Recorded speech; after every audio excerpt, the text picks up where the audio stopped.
अब तक क्या आपने पढ़ा, मेघना के होठ राजवीर के होठ से टच हो जाते हैं। मेघना की आंखें बड़ी हो जाती है और वो जल्दी से राजवीर को धक्का देकर उससे अलग होती है और उठकर खड़ी होती है और गुस्से में कहती, ये क्या हरकत है। तभी राजवीर के मुंह से दर्द भरी चीख निकली तो मेघना का गुस्सा शांत हो गया और उसने कहा, सॉरी, लगी तेज से। तुम सच में मुझे मारना चाहती हो, गिरने देती ना मुझे, तुमने ही तो मेरा हाथ पकड़ा।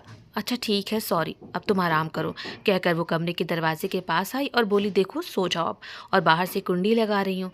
अरे अगर मुझे वॉशरूम जाना हुआ तो मैं बाहर ही हूँ, आवाज़ दे देना, कहकर उसने बाहर से दरवाज़ा बंद कर दिया और राजवीर ने कहा, अजीब लड़की है ये तो। आप आगे। मेघना कमरे से बाहर आती है और बाहर से दरवाजे की कुंडी लगाकर अर्पिता के पास आती है। अर्पिता कहती है, कौन है ये मेघना, और बिना सोचे समझे तुम इसे यहाँ ले आई। अर्पिता, वैसे ही मेरे सिर का दर्द शुरू हो गया है और सुबह बात करते हैं ना, अब सो जाओ। कैसी फ्रेंड हो तुम मेरी, मैं किस हालत में हूँ तुम्हें पता भी है, और मैं तुमसे बात कर रही हूँ और तुम हो कि मुझे इग्नोर कर रही हो। अर्पिता, मैं तुम्हें इग्नोर नहीं कर रही हूँ। अच्छा बता क्या बात है, मैं सुन रही हूँ। और ये लड़का कोई बिजनेसमैन है, इसका बहुत लॉस हुआ है बिजनेस में, कर्ज में शायद डूब गया है, इसीलिए बहुत ज़्यादा परेशान है और अब इसे मैंने ही टक्कर मारी तो ये पुलिस में मेरी कंप्लेन करने वाला था। और तुम तो जानती हो कि अगर सबको पता चला कि मैं मुंबई में हूँ तो हो गया, फिर सब खराब हो जाएगा, इसीलिए इसे यहाँ लाना पड़ा। पर ये अनजान है मेघना हमारे लिए, और तुम इस अनजान को अपने घर ले आई। रेंट पर रहती हो तुम, कोई बात हुई फिर। ऐसे किसी अनजान शख्स पर भरोसा करना ठीक है क्या। तुम बहुत बड़ी मुसीबत में पड़ सकती हो मेघना। अर्पिता, अब इतनी मुसीबतें तो हैं मेरी लाइफ में, एक और सही, वैसे ही कम मुसीबतें हैं मुझ पर, और देखने से तो भला ही आदमी लग रहा है। परेशान है अर्पिता ये, तुम ज़्यादा मत सोचो। हाँ सही कह रही हो मेघना, तुम क्राइम शो नहीं देखती हो मेघना, आजकल क्या हो रहा है। अर्पिता की बात सुनकर मेघना सोच में पड़ जाती है और फिर बोली, वैसे अर्पिता तुम सही कह रही हो, और मैंने तो इसका नाम भी नहीं पूछा। हे भगवान, खुद तो मरेगी, मुझे भी मरवाएगी, अब क्या करूँ अर्पिता। तभी राजवीर की आवाज़ सुनाई देती है मेघना को। हेलो, सो गई हो क्या। मेघना घबराते हुए कहती है, न नहीं, क्यों, क्या हुआ।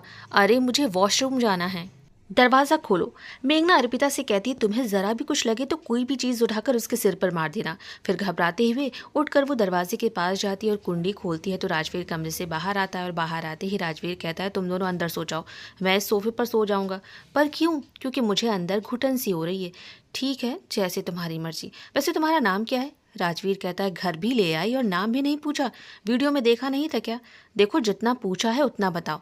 राजवीर सिंघानिया, तुम सच में कोई चोर तो नहीं हो ना। तुम पागल हो क्या, मेरा चेहरा देखकर क्या लगता है तुम्हें, चोर हूँ मैं। और देखो मैंने तुम्हें सब बता दिया है और दोबारा से कह रहा हूँ, घबराओ मत, मैं कोई चोर वो नहीं, बस अकेला रहना चाहता हूँ। और तुम राजवीर सिंघानिया के बारे में सर्च कर लेना, सब तुम्हें पता चल जाएगा। और अब मुझे सोना है। ठीक है, तुम इस सोफे पर सो जाओ। तभी राजवीर की नज़र ऊपर लगे फ़ैन पर जाती है, जो स्लो तो चल ही रहा था, साथ ही आवाज़ भी कर रहा था। और फिर राजवीर सोचने लगता है कि वो रात में सो रहा है और अचानक से फ़ैन उसके ऊपर गिर गया और राजवीर ज़ोर से चिल्लाता है, नहीं। मेघना कहती है, अरे भूत देख लिया क्या जो ऐसे चिल्ला रहे हो। वो मेघना से कहता है, देखो मुझे इस पंखे के नीचे नहीं सोना है, आधी रात में कहीं ये मेरे ऊपर गिर गया तो। मेघना कहती, हद है। फिर वो अर्पिता की मदद से सोफे को किनारे एक साइड करती है और राजवीर सोफे पर लेट जाता है और अर्पिता और मेघना कमरे में आती हैं और दरवाजे को अंदर से बंद कर दोनों मोबाइल में राजवीर के बारे में सर्च करती हैं। अर्पिता कहती है, ये सही कह रहा है। हाँ हाँ, और अब सो जा, मुझे डरा मत, सुबह जॉब पर भी जाना है मुझे, और मैं देर से गई तो बॉस की मुझे किटकिट सुननी पड़ेगी। फिर दोनों सो जाती हैं, राजवीर भी सो जाता है। नेक्स्ट मॉर्निंग देर से सोने पर मेघना की आंख सुबह के 10 बजे खुलती है और वो जैसे ही उठती है कि उसका फ़ोन रिंग करता है। वो फ़ोन रिसीव करती है। हेलो सुहाना। हाँ मेघना, क्या कर रही हो। कुछ नहीं यार, बस अभी आंख खुली है। ठीक है, घबरा मत, 2 दिन कैफ़े बंद रहेगा। क्या। हाँ थैंक्स यार। मेघना, थैंक्स मुझे मत बोल, बारिश को बोल, कैफ़े में पानी भर गया इसीलिए कैफ़े बंद रहेगा। कुछ देर मेघना ने सुहाना से बात की और फ़ोन रखते ही मेघना ने गहरी सांस ली और बिस्तर पर बैठ गई।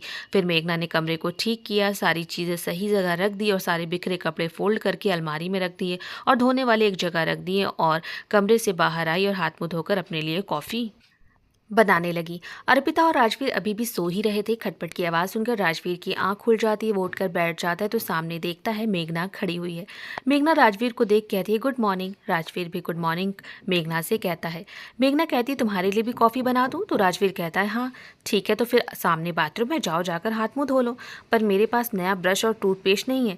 मेघना कमरे में जाती है, फिर कुछ मिनटों में वापस बाहर आकर राजवीर को टूथब्रश देते हुए कहती है, तुम्हारी किस्मत अच्छी है कि मेरे पास न्यू है ये, जाओ ब्रश करो करो और जल्दी आओ। राजवीर टूथब्रश देखता है, फिर बाथरूम में जाता है और तभी मेघना को बाथरूम से राजवीर के चिल्लाने की आवाज़ सुनाई दी। वो भागकर बाथरूम के पास गई और बोली, राजवीर क्या हुआ, मैं अंदर आ जाऊँ? हाँ जल्दी आओ। मेघना जैसे ही दरवाज़ा खोलती है तो सामने देखती है कि एक कोने में राजवीर डरा घबराया हुआ खड़ा हुआ है। मेघना उसे देखती है और कहती है, क्या हुआ, तुम ऐसे क्यों चिल्लाए? तुम तो ठीक हो, मुझे लगा तुम गिर गए क्या? नहीं, वो छिपकली। छिपकली कहाँ है? छिपकली छिपकली वो तुम्हारे ऊपर। मेघना डरते हुए कहती, मेरे ऊपर कहाँ? और छिपकली के डर से मेघना तेज से चिल्लाने लगी और तभी राजवीर कहता, नहीं नहीं, तुम्हारे ऊपर नहीं, दीवार पर है, अपने ऊपर दीवार की तरफ देखो। मेघना देखती है तो दरवाजे के ऊपर दीवार पर छिपकली थी। मेघना शांत होते हुए कहती, हद है, तुमने तो मुझे डरा ही दिया था। दोनों की आवाज़ सुनकर अर्पिता भी बाहर आई और कहा, क्या हुआ, तुम दोनों ऐसे क्यों चिल्ला रहे हो? मेघना ने कहा, कुछ नहीं, छिपकली है बाथरूम में। तो तुम दोनों छिपकली से डर गए क्या? अर्पिता जोर से हंस पड़ी और अर्पिता को देख मेघना भी हंस पड़ी। अब चुड़ैल की तरह तुम दोनों हंसना बंद करोगी? छिपकली से ज्यादा तो तुम दोनों से डर लग रहा है मुझे। अच्छा ठीक है, ब्रश करो राजवीर, तुम्हारे चक्कर में मेरी कॉफी भी जल जाएगी। मेघना अर्पिता से कहती, तुम्हारे लिए भी कॉफी बना रही हूँ। फिर राजवीर हाथ मुंह धोकर सोफे पर बैठ जाता है आकर और मेघना कॉफी लेकर आती है और राजवीर को देती है। तो राजवीर कहता है, मिनरल वाटर से ही कॉफी बनाई है ना, और ये कप साफ है ना? तो मेघना हंस पड़ती है और कहती है, हाँ। राजवीर कहता है, तो हंस क्यों रही हो? एक तो ये लड़की वाले तुमने मुझे कपड़े पहना दिए हैं। देखो अभी तुम्हें एडजस्ट करना पड़ेगा, मुंबई में अभी बारिश हो रही है तो हम बाहर कहीं नहीं जा सकते हैं। बारिश जैसे ही बंद होती है तो मैं तुम्हारी सारी ज़रूरत का सामान ले आऊँगी। ठीक है, क्या तुम मुझे अपना मोबाइल दे सकती हो? फिर मेघना राजवीर को अपना मोबाइल देती है। राजवीर नंबर डायल करता है और एक कोने में जाकर खड़ा हो जाता है। अर्पिता कहती, ये बिजनेसमैन नहीं, नमूना है पूरा का पूरा। राजवीर अपनी सेक्रेटरी को फ़ोन करता है, हेलो तान्या, सर आप कहाँ हैं? मैं ठीक हूँ तान्या, सर मुझे बताया सौरभ ने, पर देखिए सर, रात से ही टीवी और सोशल मीडिया पर आपकी ही न्यूज़ चल रही है। अगर आपकी माँ को पता चला तो फिर उनकी तबीयत खराब हो सकती है। देखो तान्या, तुम्हें और सौरभ को अब मेरे पीछे से सब संभालना है। कोई भी बहाना बनाओ क्योंकि माँ को कुछ नहीं होना चाहिए। जी सर। सर आपको किसी चीज़ की ज़रूरत हो तो बता दीजिए, मैं सारे इंतज़ाम करवा दूंगी। तान्या मुझे कोई दिक्कत होगी तो मैं तुम्हें फ़ोन करूंगा। फिलहाल अभी तुम माँ का ध्यान रखो और हर चीज़ पर नज़र रखना, और जैसे ही मुझे समय मिलेगा मैं तुम्हें कॉल करूंगा। कहकर राजवीर ने फ़ोन रख दिया और मेघना के पास आया और उसे मोबाइल दिया। तभी डोरबेल बजती है। मेघना उठकर जाती है, दरवाज़ा खोलती तो सामने मोहित था। मोहित कहता है, वो आज माँ ने आलू के पराठे बनाए थे तो तुम सबके लिए भी ले आया। ठीक है मोहित, अंदर आओ। मोहित अंदर आता है और सोफे पर बैठ जाता है। मेघना कहती है, ये सब की क्या ज़रूरत थी, बेवजह तुमने आंटी को परेशान किया। मोहित, ठीक है बातें बाद में, पहले नाश्ता कर लो। मेघना सबके लिए प्लेट में आलू के पराठे लेकर आती है। राजवीर कहता है, मैं इतना ऑयली खाना नहीं खाता हूँ और सुबह सुबह इतना हैवी नाश्ता मैं नहीं करता हूँ, क्या मुझे एक कैलॉग्स मिल सकता है? तो मेघना कहती है, देखो तुम्हें दवा भी खानी है और अभी कुछ दिनों के लिए अपनी अमीरों वाली लाइफ स्टाइल भूल जाओ तुम। यहाँ तुम मेरे घर पर हो तो सब मेरे हिसाब से ही होगा। राजवीर पराठे मुंह बनाकर खाने लगता है। फिर मेघना राजवीर के बारे में मोहित को बताती है और मोहित से कहती, क्या तुम राजवीर को कुछ कपड़े अपने दे सकते हो? तो मोहित कहता है, ठीक है। फिर कुछ देर बाद मोहित चला जाता है और अर्पिता राजवीर से बात करने लगती है। मेघना का मोबाइल रिंग करता है। मोबाइल की स्क्रीन पर नंबर देख मेघना का चेहरा मुरझा जाता है। मेघना कहती है, मैं कमरे में जा रही हूँ, तुम दोनों बातें करो।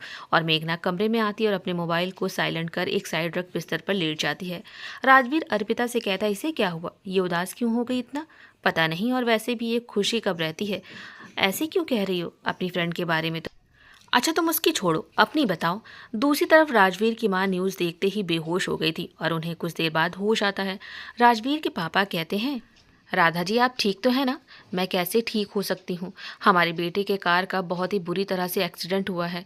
राधा जी वो ठीक है, रुकिए मैं आपकी तान्या से बात कराता हूँ। राजवीर के पापा तान्या को फ़ोन करते हैं। तान्या फ़ोन उठाती है। हेलो तान्या, लो राधा जी से बात करो। राधा जी फ़ोन लेकर अपने कानों में मोबाइल लगाते हुए कहती हैं, तान्या राजवीर कहाँ है? मैम राजवीर सर ठीक है और सुरक्षित है। तो राजवीर मुझसे बात क्यों नहीं कर रहा है? मैम थोड़ा बिजनेस को लेकर परेशान है सर, इसीलिए वो होटल में रुके हुए हैं, बारिश के कारण मैं उनके पास नहीं हूँ। बाकी मेरा भरोसा कीजिए मैम, वो बिल्कुल ठीक है, एक प्रोजेक्ट पर काम कर रहे हैं वो, जैसे ही वो फ्री होंगे वो आपसे बात करेंगे। तुम सच बोल रही हो ना तान्या? हाँ मैम, सर बिल्कुल ठीक है और जल्दी घर आएंगे। ठीक है बेटा, कहकर राधा जी ने फ़ोन रख दिया। अब तो हो गई तसल्ली राधा जी आपको, तो चलिए कुछ खाकर दवा खा लीजिए। राजवीर की माँ हाँ में सिर हिलाते हुए कहती हैं, ईशा को भी बता दीजिए कि राजवीर बिल्कुल ठीक है। वो भी कितना उसके लिए परेशान हो रही होगी। राधा जी आप भी ना। ईशा राजवीर की मंगेतर है, दोनों एक दूसरे से प्यार करते हैं। राजवीर ने तो पहले ही ईशा को सब कुछ बता दिया होगा। देखिए अब जैसे ही राजवीर आएगा मैं ईशा और राजवीर की शादी करा दूंगी। दोनों की अब मैं एक भी नहीं सुनूंगी। हाँ राधा जी। और वहीं एक होटल के कमरे में राजवीर का छोटा भाई शावर लेकर बाथरूम से टावल लपेटे बाहर आता है और कुर्सी पर बैठ जाता है और सामने ही टेबल पर रखी वाइन की बोतल उठाता है और ग्लास में वाइन डालता है और वाइन पीने लगता है। और बगल में ही बेड पर लेटी लड़की सो रही थी। उसकी आंख खुलती है तो सामने देखती है कि विक्रम वाइन पी रहा था। वो उठी और चादर लपेटे उसके पास आती है और उसके हाथों से वो वाइन का ग्लास लेकर एक साइड टेबल पर रख देती है। विक्रम कहता है, ये क्या कर रही हो, मेरा मूड मत खराब करो। विक्रम, सुबह सुबह भी तुम्हें नशे में ही रहना है क्या? अगर इतना ही नशे में रहना है तो मेरे प्यार में रहो ना। ईशा, मैं वैसे ही बहुत परेशान हूँ, मुझे तुम और परेशान मत करो। ईशा विक्रम की गोद में बैठते हुए कहती है, विक्रम तुम अब क्यों परेशान हो? तुम्हारे रास्ते का कांटा अब निकल गया है। तुम्हें तो कोई मेहनत ही नहीं करनी पड़ी। भगवान ने तुम्हारी सुन ली और तुम्हें अपने भाई को मारने से पहले ही खुद ही ऊपर उसे बुला लिया। नहीं ईशा, राजवीर का कुछ पता नहीं चला अभी, तो इसका मतलब है कि वो ठीक है, पर वो है कहाँ मुझे नहीं पता। कहीं उसने मेरी बातों को सुन तो नहीं लिया था ईशा। रात में ही वो बाहर निकल गया था। तुम भी ना विक्रम, जब भी किसी से पर्सनल बात किया करो तो अपने कमरे का दरवाज़ा बंद कर लिया करो। अच्छा ठीक है विक्रम, तुम टेंशन मत लो, सब सही हो जाएगा। कैसे टेंशन ना लूँ ईशा, राजवीर को मरना ही होगा। उसके मरने के बाद ही सब कुछ मेरा होगा। विक्रम उसे क्यों मारना है? तुम अपने माँ पापा से बात क्यों नहीं करती हो इस बारे में?